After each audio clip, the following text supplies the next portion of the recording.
Now, you can see where I get my humour from, right? Thank you, Maxine. There we go. So, getting offline. The idea that, storage and hard drives and caching is particularly interesting, it's kind of a weird idea. It's been something we're doing since the beginning of computing, right? Caching is one of these things because fast stuff is expensive and slow stuff is cheap. So fast networks are expensive, and fast hard disks and fast memory are expensive, but the slow stuff is really cheap. So we cheat by caching. And the web's done this all along. And it's a whole heap of other tricks in how we can make our applications and our websites faster and work without necessarily being connected to the web. So I'm going to talk about these things for the next 45 minutes or so. And we'll look at how we can make our applications and our websites work offline. And how we can make them work more quickly, whether they're an application, whether a website, whatever you want to, however you want to describe them. One of the things people often say about the difference between native apps and web apps is native apps work even when you're not connected, and what happens when when you're aeroplanes or go in a tunnel or some other kind of magical experience where you're not connected to the web anymore, like at a conference.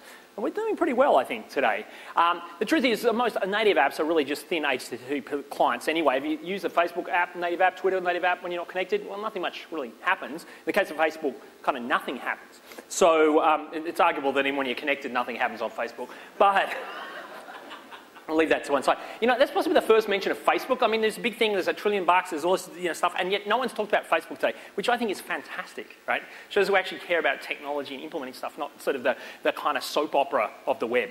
All right, so what we're going to look at today is we're looking at how we can cache to make our websites and applications faster. We're going to look at how we can use local storage to keep data locally so we can work when our applications are online. And we can use some events to know when a user goes online and offline, and we can respond. We can create a different user experience. We can turn off submit buttons, or we can turn off an upload button once the user goes offline and so on. So to me, this is really, all these technologies are about the user experience. All these technologies should vanish. The users shouldn't care whether they're online or offline. Their user experience should essentially be a function of the context they're currently in. And one of those contexts is, are they connected to the web or not, right? So we, as developers, should work really hard that our users just don't know and don't care, and it really doesn't matter to them, right? So I'm going to talk about some of those technologies today.